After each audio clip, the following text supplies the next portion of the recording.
Welcome back everyone, Jazzman here for another FPL tournament, and this time we are doing the Fantasy Euros 2020 League. And this time, boys, we have money on the line. So there's a lot to go through. There's some big changes from the normal fantasy league to this. There's some rule changes, some different things you can do. I'm going to go down everything. I'm going to tell you all about what's involved, how your teams can change, captaincy changes, automatics and manual subs. And we're even going to break down what's involved for the tournament this year. So strap in. It's going to be a little bit of talking, but it's going to be everything you need to know before the season kicks off. So let's start at the top, lads, and talk about what we're winning. Okay, so everybody who enters the tournament is thrown in a $25 fee to enter the tournament, all right? That there will be the winning pool. The more people we know, the more people in the pool, the more money we win. So this is all based off of $500, but should we blow that out of the water, everything will ramp up from there, and I'll update it accordingly. So as you can see, first place, $135, second, $75, and third, $50. There is also the round winners. So for every round that you win throughout the tournament, you'll get $40. So think about it. If you win rounds 1, 3, 5, and then the end, you're gonna rack up a lot of money. So it's a good little tournament, lads. Tell your friends, get them involved. The more people around the club we can get in, the more people that we're associated with, the better. Let's make it as big as possible, all right? Now let's break down the differences between the standard fantasy leagues and this fantasy league. All right, and now we start with the basics, the obvious stuff of what your team looks like and how much money you've got. Budget-wise, £100 million or dollars or whatever the fuck they want to call it. It's the standard league dollar value. That will change in the round of 16. You will get 105 mil. Now that's equating for people's values changing and obviously the more expensive players becoming only available. So keep that in mind, all right? To start off, 15 players, the same usual thing, 2 keepers, 5 defenders, 5 midfielders, 3 forwards. Nothing different there. And the formations are very similar to how you would normally line up, as long as you've got the standardized 3 defenders, and then you can have, I think it's 2 midfielders, and then three forwards, no, minimum 1 forward. So pick your 11s from there, but minimum of 2 midfielders and 3 defenders, all right? Players per team is where things get a little bit different than normal, all right? So in the group stages, we start with 3 players from the same team. So you can only have 3 players from France or Germany or England or whatever during the group stages. Once we enter the knockout stages, that's where things change. So you enter round of 16, you can have 4 players from one country, and then into the quarterfinals you have 5 players, and then into the semi-finals you have 6 players, and into the final where you can have 8 players from one nation. So keep that in mind, guys, when building your teams from the get-go, and what kind of strategy you're looking to start out from weeks 1 onwards. Now, a lot of you are wondering how the transfers work, and that's what we're going to break down here. So as you can kind of read, there's a lot of text here, but the takeaways from the text here on the screen is, before the tournament starts, unlimited transfers, no deductions, all right? After each round, so there's like 3 rounds in the group stages each. After each round, you have 2 free transfers, all right? So 2. You can make more, but it will be a 4-point deduction for more transfers. Now, the caveat, like last year, you can only roll 1 free transfer into each round. So if you didn't make a transfer after round 1, by round 3, you can make 3 transfers, but for free. Nothing more than that, nothing will roll over. And then once you hit the knockout rounds, those free transfers do not roll. So keep that in mind, all right, guys? So when building a team, look to try to build around what's coming up, but also what's happening right now, so you don't get yourself caught. Once you enter the group stage, so once the end of the group stage happens, you'll have the knockout rounds. And before the knockout round starts, there'll be unlimited transfers again. So it's like a clean slate. Once all the teams kind of filter out and you lose half of them, you'll have a clean slate to make unlimited transfers and build for the final. So basically we're playing 2 tournaments if you think of it in hindsight. You're playing the group stage tournament and then the knockout stage tournament. So build a team around the groups and then build a team around the knockouts, all right? Once you enter the quarterfinals, you get 3 free transfers. Once you enter the semis, you get 5 free transfers. And then right before the final, you'll get a further 5 transfers.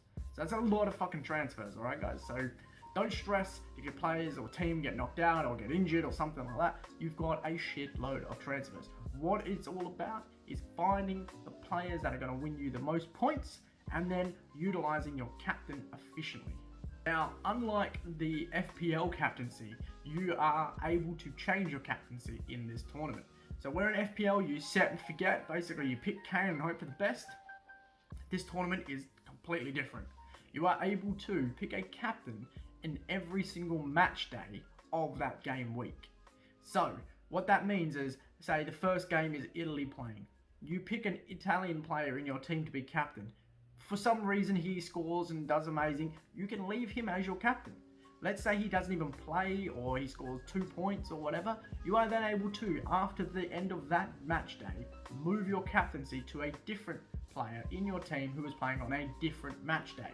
So, when building your team, you kind of want to build it around players that have different games on different match days. So you don't want all your players playing in the same match day because then you can't utilize your substitutions and your captaincy. You kind of want to build having players spread across them, especially key players like your big guys, your Kanes, your Lukakus, your Fernandezes, your Ronaldos, those kind of guys. So what this allows you to do is, if your captain that you thought, let's say Kane fails straight out of the gates, you're able to swap to someone else like Lukaku and hope that he does better. So you're not handicapped with it. The caveat though is, if you change your captain and say he does score a goal and he's 6 points and you doubled it to 12 points, and then you go, nah, Kane's gonna get more points, so I swap it to him, and he only gets 4 points, and then you get 8 for the double, you can't go back. Once you move your captaincy chip off of a player, it is done. So make sure that you are happy to move that chip. If he gets points, leave it. Better to have points than try to gamble for more points unless you really want to gamble on it. Alright guys? So keep that in mind. That's how the captaincy works. So you're able to move it from one game day to the end until the end of that game week, at which point, done. Alright, then we move on to the next game week. So now we move down to the substitutions, which is in a very similar kind of vein of thought. Same thing as the captain, you are able to move your substitutions manually during game days. So what this allows you to do is, early games, say like again the Italian game that's starting off the tournament, if you have a player on your bench that you picked from Italy, you're not sure he's going to outscore your main guys, but he will probably play like a Jorginho or something like that, who might get a penalty, but he's probably not going to score any major points, but he might get a penalty. Your best bet is to put him on the field first. Wake up, check the results, shit, he didn't score any points, sub him out for a guy that's playing in the next game day, alright? So then you bring on the England guy, or the Spanish guy, or the Belgium guy on your bench that you thought would originally get you points.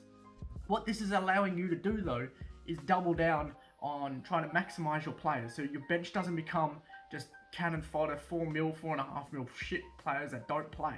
You actually want to have players that are playing that you can utilize on your team. This gives you, 14, 15 players to pick from inside your team that are going to score you points. This is where the differential kind of side of the game comes in, obviously. There's not nearly as many consistently players that are going to score consistent points, obviously. It's going to be a pretty rapid tournament. So there's going to be points spread out around the tournament. So picking up those little gems, getting them on the field, hoping they score some points, and if they don't, pulling them off and replacing them with someone else that most people have will work in your favor. This allows you to use differentials and gamble a hell of a lot more without any of the risk. Try it out, don't score points, pull them off. But again, once you remove them off your team, those points that they did score are now forfeit. They will blank and get 0 points, and that is it. And you're only allowed to make 4 subs for the whole game week, alright? So whatever your bench is, you can bring on completely, including your goalkeeper. So keep that in mind. You can swap them around, but once they're off, points are done. Same as the captaincy. Once you've got the captaincy off, points are done. And you can make a sub. So you can bring a guy, or say you bench Lukaku, you can bring him on the field and then change your captaincy to him. So you can double up. So keep that shit in mind, guys. Now, unlike FPL, where there's quite a few different chips, there's really only 2 in this tournament. There's obviously the standard wildcard, click the button, completely ratify your team. Now, remember that out of the group stage and going into the knockout stage, you get basically a free wildcard anyway. So utilizing your chips is going to be quick. So don't feel like you have to hold your team after game week 1. If game week 1 your team is shithouse and you're walking into a shit show of games, hit your wild card, start again.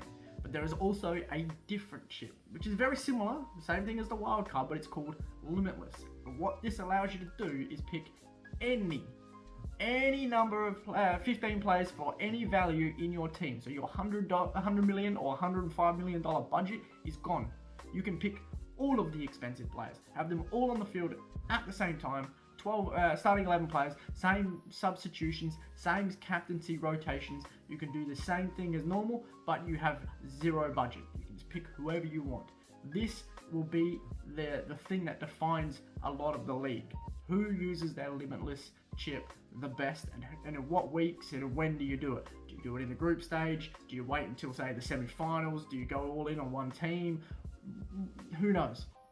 This will be the thing. Do you wait out until the final? Because let's say it's a France-England final. There's going to be a lot of expensive players in there. You might not be able to fit it in there. Is that when you hold your chip till? So you can just stack your team with everybody. Semi-final, same thing. There's going to be 4 games, probably 4 decent teams with a lot of expensive players. You're not going to be able to field a full 11 with all those players. You're going to have players missing out. That's what you don't want. You want as many players playing as possible at all times. So you're going to have a full 15 people on the field to rotate, substitute, and captain differently. So that Limitless chip will be important. So keep that in mind, alright guys?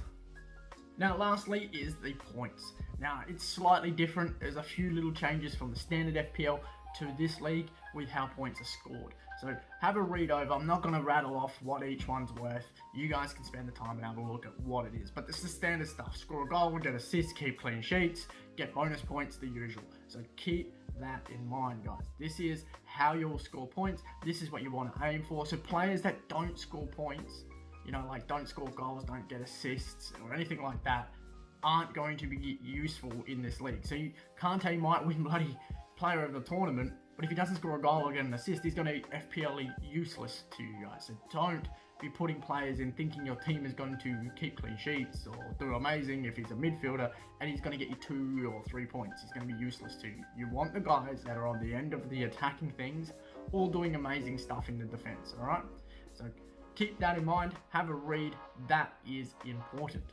All right, and that's it for this little video. We're going to be doing a wrap-up video after each week, breaking down who won, paying them out, giving them some shit, highlighting their good things, highlighting the bad things, doing everything that we did last year in the FPL videos. So keep your eyes open. I'll be putting out videos on players to watch out for, players to keep in mind, just the usual FPL stuff. So if you can't be bothered watching it, I'm going to make short little snippets of 2, 3, maybe 4-minute videos of just, here's some players. If you can't be fucked looking up some information, just take my word for it. If not, do your own research. It's money on the line, so it'll take you a couple of minutes to take a few gambles and get in there and chat in the group chat, guys. Be involved with each other, talk to each other, and get as many people involved as the tournament as we can. All right, so I'll talk to you all soon.